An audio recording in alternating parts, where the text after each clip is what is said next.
everyone. I am so excited to be back. I am here with another Affable AI webinar.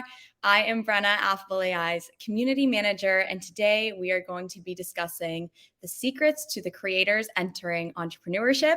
And to do that with me, I have the most amazing Amada Reyes. She's the founder of Skinphics as well as a content creator. So she is going to come up and we are going to chat all things creator-led brands, as well as how to leverage influencer marketing for your products. So Miss Amada, welcome. Hi, thank you, Brenna. Thank you for having me. I'm so excited to talk about all things entrepreneurship, content creation, mixing both. So thank you to you and Affable for having me. Awesome. Yeah. So for everyone who's live, Amada and I had chatted about this beforehand, and I just thought she would be the perfect host to come on here and tell you about her journey. So we're going to get right into it. We don't have too much time, and I do want to leave room for questions at the end. So without further ado, let's just hop right into it. So could you please provide us, with an in-depth understanding of what Skinfix is and how it functions as a platform? Absolutely. So Skinphics is a social network for skincare. Very niche, very specific, but think of Yelp meets Instagram for all things skincare. It is right now in beta, so developing the app as we speak, launching to the public very soon, which we can talk about later. But it is pretty much an app where you'll be able to go and connect with friends, connect with people that you trust, and ask questions on skincare, whether that's your routine, whether that's specific product, something that you're struggling with, and really get those answers from people that you trust rather than, don't get me wrong, I'm in the influencer space, but rather than only getting influencer endorsements or getting celebrity endorsements, we want to know what actually works for people. And so that's why I'm building Skinfix. And so it'll be an app that you'll be able to use very soon. Super exciting. I can't wait to try it out. So as a creator, what motivated you to transition into entrepreneurship and specifically launch Skinfix? So how has your background really influenced your journey? And I know we chatted about this a little bit. So Totally. So it's funny because I actually started the entrepreneurship journey first, slowly but surely. And then I transitioned into, okay, there's a lot of things that you have to do as a solo founder. If there are any solo founders on here, please let us know because you are not alone. It's kind of having to wear so many hats at all times. And so I realized I was having this conversation with my partner and I said, marketing is one of the biggest things, of course, for any company, but influencer marketing is growing, content creation. And so I started doing a little bit of it. So I have to give full credit to my boyfriend for he has been a content creator since he was little. It was not something that I had in me. Like I wouldn't create content just for fun. I would do it when I had to.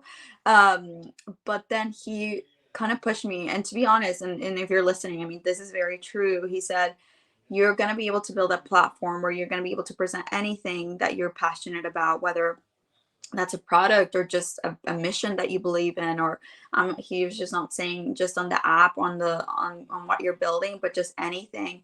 And that's when I really took it seriously. And it's true. We started building. So I became a content creator with him. That's my content creator career. It's a couples account called Couple of Immigrants. And that's where we started our content creation journey. And through that, I've just gained so many more opportunities as I'm building Skinfix, which has been so eye-opening for me. That's awesome. And how long has Skinfix been in the works? I know you said it's been quite the process. And obviously, when you are a creator and you are getting a brand started up, I think there's this pressure to, do something in the span of 2 months. But I think that people need to remember that at the end of the day, entrepreneurship has its ups and downs and it is a journey. So do you want to just kind of tell everyone about that? Of course. So it's been a little over a year. Started about a year ago when I really went full into trying to get the app out as soon as possible. I started off building community, which is, I know, something that we're going to talk about later, kind of building that wait list for up your product. Mm-hmm. So I started off building community, but once I realized, okay, there's a lot of people that are actually the same reaction you had, Brenna. I need to download this. I need to use it. people had been asking, okay, Mhm. when is this going to come out? And so I decided I really need to make sure it comes out sooner rather than later, because you don't want to miss out on the excitement people Right. have. So it's been about a year, and we can talk about more about what goes behind the scenes, but working Right. with developers, trying to Right. make sure that people know like what vision you have for the app. But I have zero technical experience. I'm not an engineer, so trying to combine both has been a challenge. That's amazing. And what has the catalyst been for your decision to pursue entrepreneurship? I know we had talked about, skin struggles growing up, and that's so many people suffer, and that's why people really do look to influencers to openly share about, their struggles and vulnerabilities. But yeah, I'll let you kind of share your experience. Yes, yes, exactly what you said. I remember being a little kid and just seeing, of course, you see all the celebrities and everybody having perfect skin on magazines, on TV. And I was dealing with the worst acne slash sensitivity. Just anything would be such a trigger for me. And my mom would try to take me to the best dermatologist in the area, buy me the best products. And I don't know. I mean, I'm not going to call out any products, but there were some ads that would just be like, if you use this one cream, your life is going to be perfect, pretty much. And I would Mhm. beg my mom to get it. She would get it for me, and it would make my skin 10 times worse. Mhm. And so I dealt with that for so many years until I got older, and I actually sat down and just, you get wiser, and instead of listening to all this ads that you see all the celebrities, you kind of start doing Mhm. your own research. And I sat down, I started doing my own research, and I started seeing all this people. It's like, I love this influencers that came out and said, this is what my skin looked like 6 months ago, and this is what it looks like now, and this has been my journey.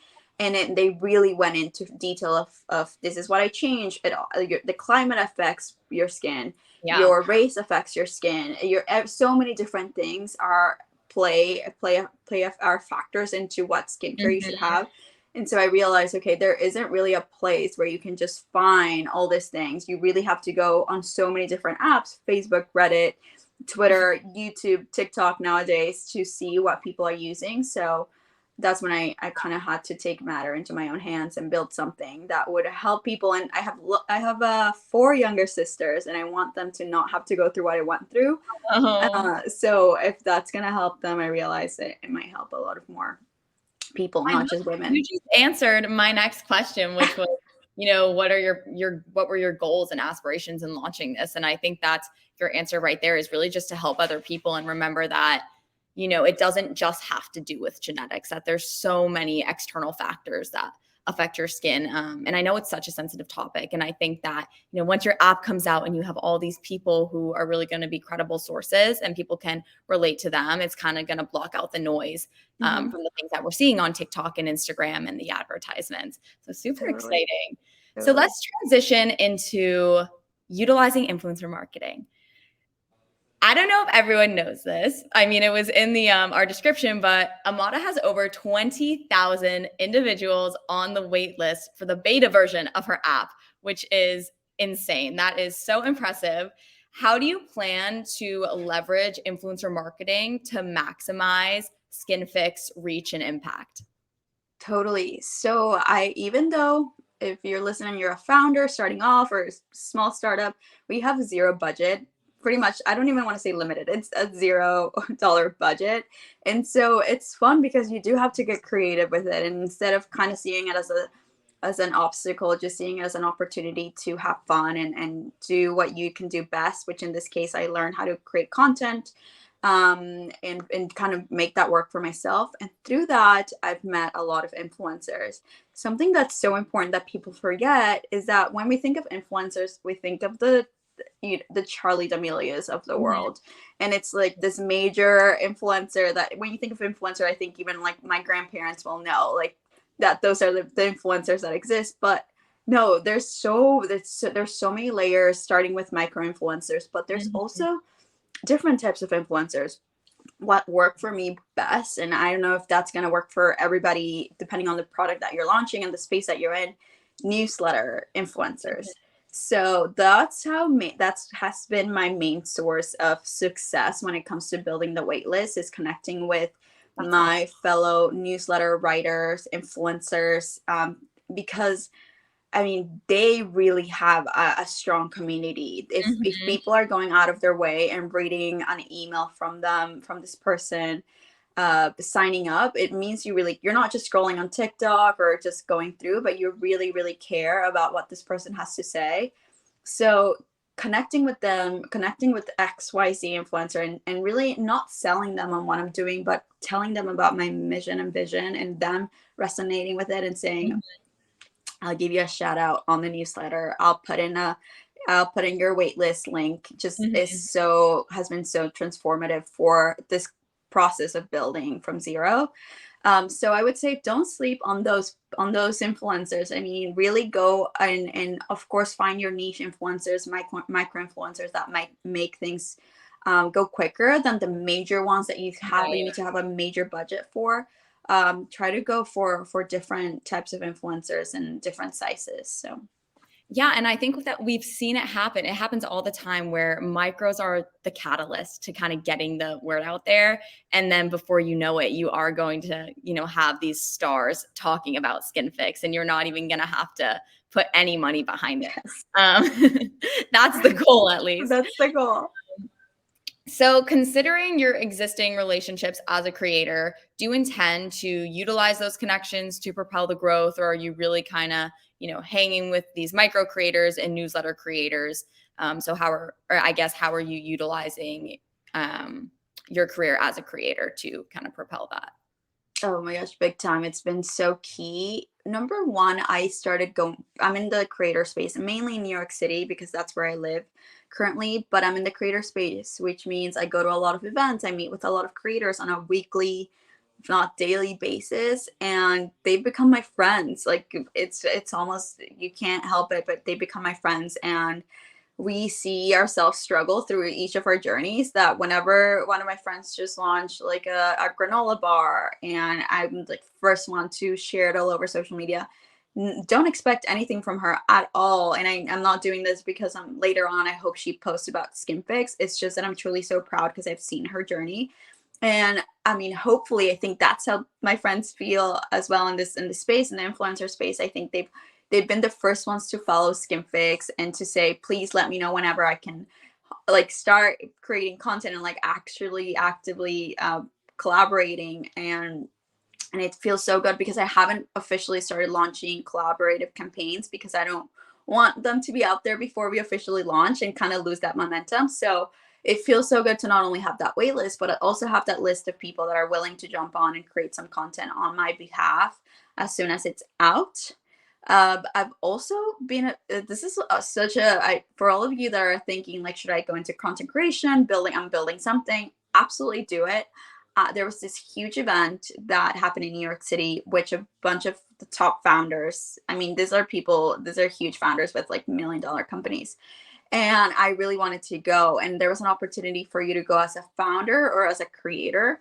I thought, I'm not going to go as a creator. I want to go as a founder and represent Skinfix. And I applied and I got rejected as a founder because they wanted as a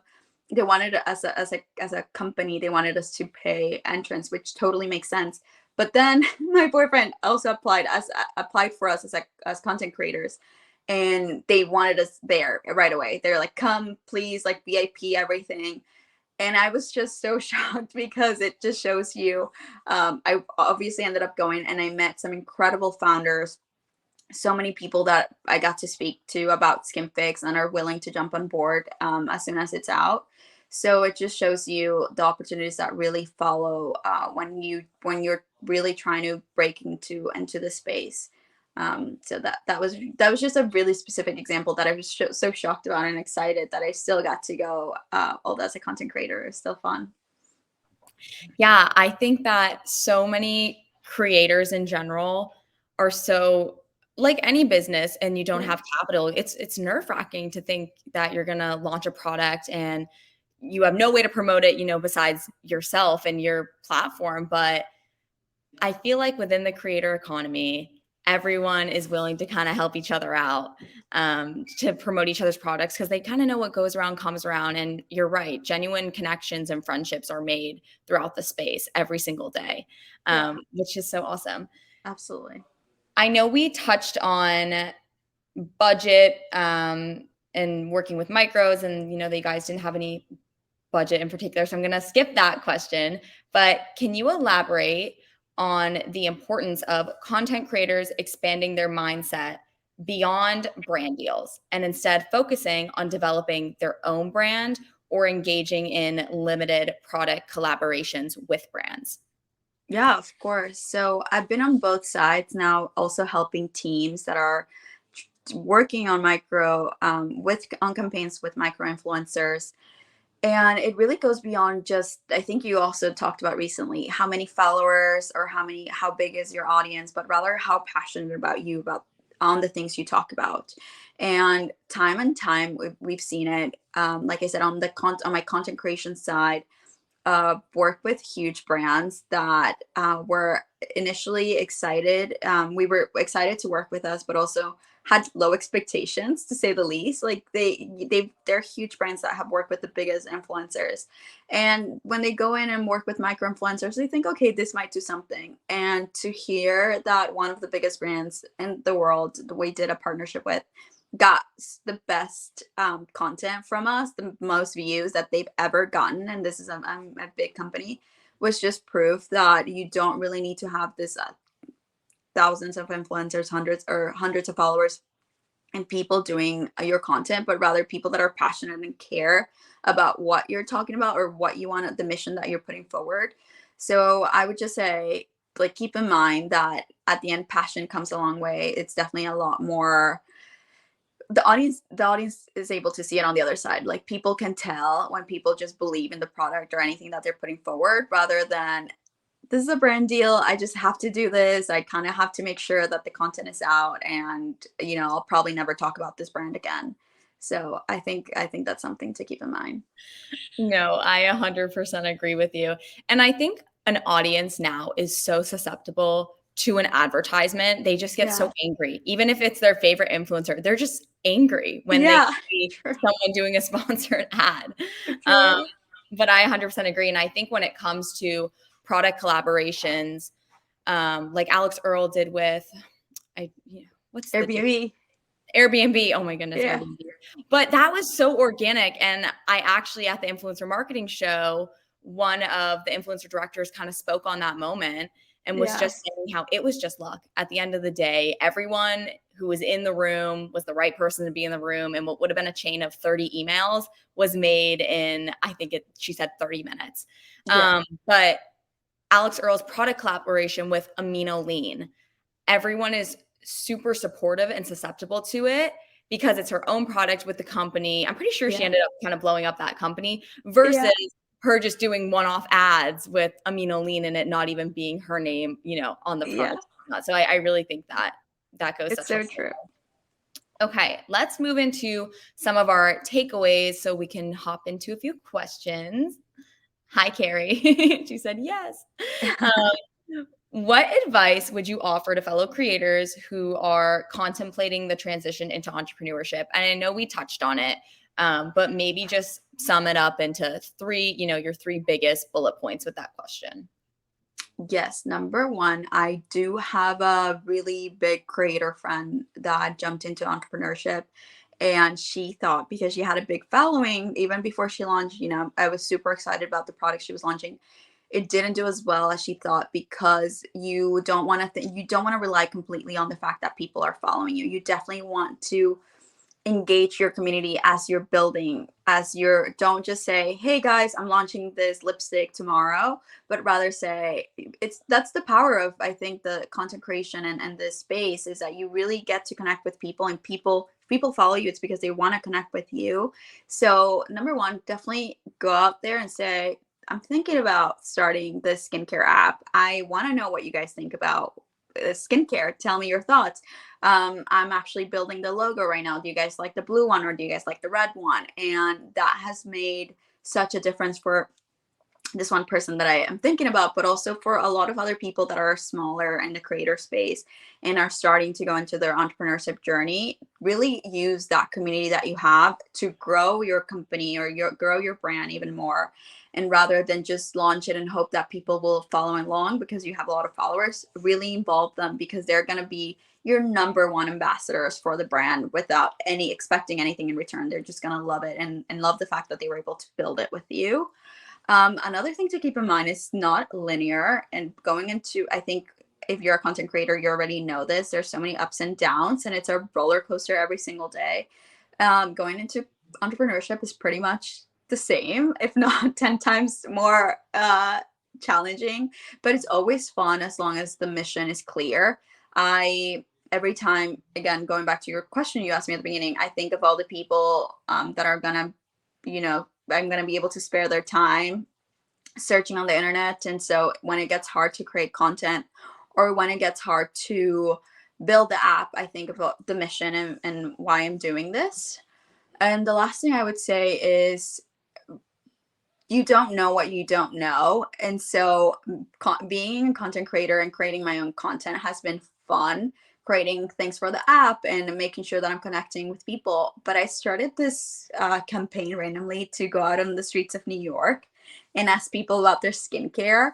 And I've met so many ambassadors for the app that are already waiting for the app to be out, but also influencers, which is, I mean, again, the benefit is of being in New York is influencers are just walking around the street taking content. And so by interviewing people, not knowing who they are, just stopping strangers on the street, I've met so many people that are super excited about the app. So don't just because I'm here and I'm telling you this is what worked for me, something better might work for you, something different might work for you. So just I would say take everything and try to mold it to your own mission and your own product and what you're going for. I love that. And throughout your entrepreneurial journey, what valuable, I mean, you just gave, your advice, but what lessons have you really learned that maybe you didn't think about in the beginning of launching this app? What, was a setback that you had to overcome? I think for a lot of people, they go to create something, and the minute they get, overwhelmed or don't know what to do, they quit, and then they try and move on to the next thing. And the same pattern happens. So what do you do when you get to that roadblock and you don't know how to move on from there? How can you take a step back and look at the situation and then say, okay, we're going to be okay, and kind of go from there? Totally. Oh my gosh. So one of the biggest things has been telling people what you're building. A lot of people are going to be excited. A lot of people are going to have questions and may want to change things and say, and I think as an entrepreneur, you have to be open for feedback, because God, I know I don't know everything. And I know people probably have really helpful advice, but also knowing what to take and what to kind of just look the other way, because everybody will have so many thoughts and so many comments and want to change things, and about the app, about how you do social media, about how anything and everything. So that has been the biggest thing. At the beginning, I would try to take everybody's advice really to heart, from potential investors to friends to family. I mean, everybody. And it was really overwhelming to the point where I thought I maybe have no idea what I'm doing, because everybody has such a different vision for Skinphics.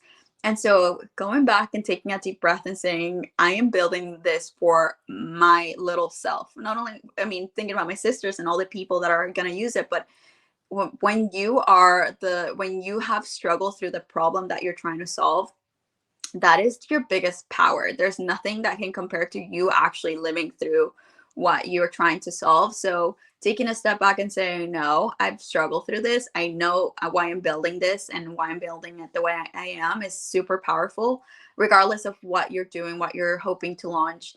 So I think being super honest to yourself and staying very close to your mission will help avoid all those moments of doubt that you will inevitably have, but maybe know when to turn them off and in your head and keep going. You're a motivational speaker over here.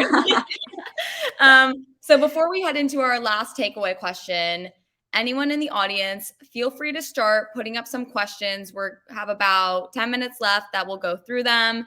I know you guys have questions, so start submitting them. But for now, my last question: what will the future look like for creator-led brands? Do you predict more of a rise in brand and creator product collaborations, or do you think more creators will, kind of take that leap of faith and jump right into creating their own product? I can totally see the latter happening more. More and more friends or creator friends are coming up to me and asking how I'm building Skinphics. And um, I think the biggest thing, and this doesn't apply to just creators, but anybody, is don't go into entrepreneurship or don't go to build just because it seems cool. It seems exciting. Going back to what I was just saying, if the vision and mission is not super clear, if it's just, oh, I want to be an entrepreneur, and you're probably gonna get stuck. And you might make, I'm sure you'll make it, but it's gonna take longer and it's gonna be a lot harder. So I definitely see a trend in creators really building something on their own because they realize the power of their community, which by all means, yes, if you build that community, make sure that you are taking advantage of it and really and giving back to that community that you've built. But also just don't just do a product or go into entrepreneurship just for because it's fun and it's cool. It's definitely another and a journey of its own that's not worth it unless you really, really, really love what you're doing and what you're building. That's the truest statement. Yeah. Okay, let's kind of hop into some questions. I know Jeff had one. What are the best ways to market a brand to a Gen Z audience?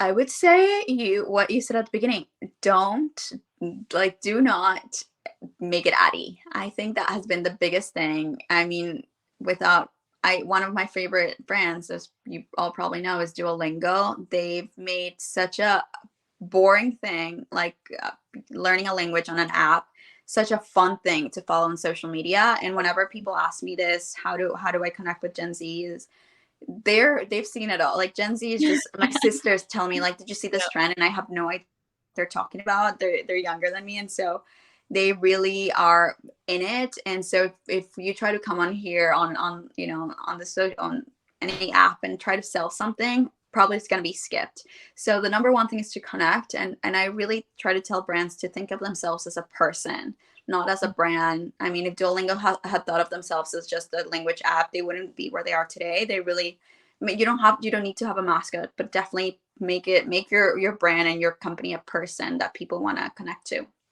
I love that. That's such great advice. I don't think people think of it that way either. So Yeah. that's awesome. Okay. Ranjani is asking, can you please share about the importance of continuous learning in entrepreneurship? Absolutely. I think I mean, it's never ending. Like I said, I love sitting down with people and taking advice from whether it's previous founders or investors every single week. There's never a day probably that I don't sit down with somebody that's been in this game longer than me and that I take advice, and not only advice, criticism. I mean everything. You really need to build thick skin. So I've taken it all and making sure that you take that into account. Whether it's learning how to be a better leader and how to guide your something I talked about earlier is my zero background in technical in engineering. And so how do I become a better leader and lead my technical team rather than just saying I'm stuck and I'm like, I can't really figure out how to build the app, but trying to go through different, reaching out to other founder friends, reaching out to other creator friends and saying, this is what I'm struggling with. How did you deal with it in your time building your app in my case? Amazing. Okay, do we have any other questions? I haven't seen any come through. We covered a lot here. You were answering questions. I was like, oh shoot, we still got I'm more to go. glad. Thanks for answering all of them. You're so great at this. Any last questions? We'll give it another few seconds to see if any pop up. Let's see. We got another one. Here we go. Uh-oh. Oops. Building on Jeff's question, how do you see the unique characteristics of Gen Z shaping the future of business and even innovation? Oh my gosh, I think they're really changing how we think about business and even formality on its own. I think if you look at social media, we used to take it so seriously and we needed to have the perfect aesthetic. And whether you're a creator, whether you're an entrepreneur, building a brand, you're a company, you needed to have this like perfect almost a feed. And now Gen Z has reshaped that to it's like the more casual you are, the most open you are, the most vulnerable you are, the better it's gonna go for you because people will connect. From the entrepreneurship standpoint, building in public, if you look up on anything, TikTok, any social media, building in public, I think that has been a really a Gen Z thing that has been because they've been the biggest fans and followers of this and being curious about what other people are building and how crazy it is that now we get to see the Facebooks of the world from zero rather than just learning that it's the biggest company in the world. We get to see it so many founders, so many entrepreneurs showing their journey. And I think that wouldn't be the case if it wasn't for how Gen Z is perceiving what we present to them, whether in this case is how to connect with the brand. Oh, I'm going to show you how I'm building Skinphics. I'm going to show you how you can be part of building Skinphics. So I think that's how they're reshaping it. I love that.